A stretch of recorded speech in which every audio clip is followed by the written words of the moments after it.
to learn how to make felted soap.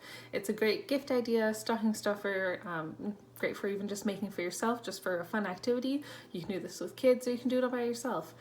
I'm Growing Green Girl if you're new here, so like, subscribe, all that jazz. If you like DIY type stuff, there'll be a playlist up here that you can click on to see more. Yeah, so let's get started.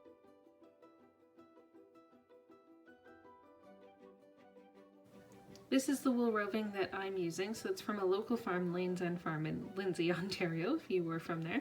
And she just dyed this, and she brought it out to show me because she was so excited about the colors, and I am also very excited about the colors.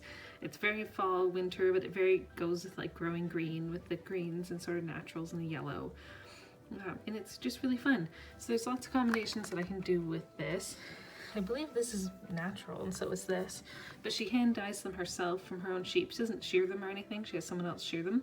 But the sheep, she takes really good care of all her animals. They all look really great and healthy, and she's so sweet. So I'm very excited to use this. To get started, it's really easy. You just take your bar of soap and you start layering it on different strips like I'm doing here. You can also lay a sort of flat layer out onto your table and then wrap it around your soap. Both work fine. You want to be changing the direction you're going in, do like a bunch horizontally and then a bunch vertically, and then go through and make sure you have everywhere covered. If your bar is a rectangle or a square, you might want to use a potato peeler to trim off the corners to make it a little easier, but you don't need to do that.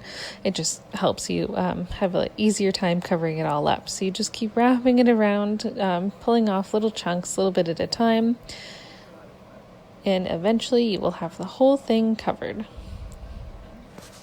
If you notice after you finish that you missed a spot, it's not a big deal. You can go back, start from there, and redo it again. You can also add stripes on at this point, but you can't do anything too complicated. Then once you're all set, carefully put it into the toe of a stocking. So I just bought these at the dollar store, but you can use some that you already have at home, and you can reuse it over and over.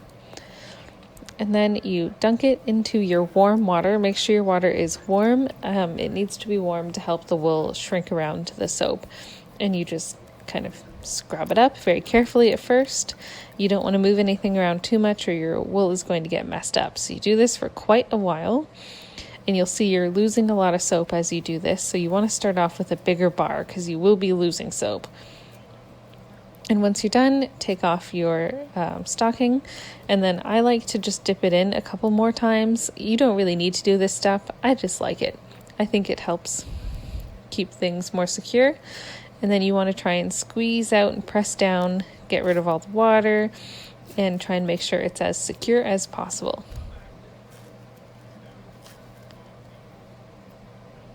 So I hope you've all come up with some nice, beautiful soaps.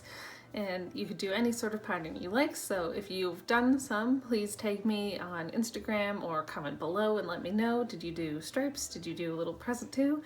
Did you just do a solid color? I want to know. I want to see it. So tag me, like, follow, and like, subscribe, and there should be another playlist popping up for you to see.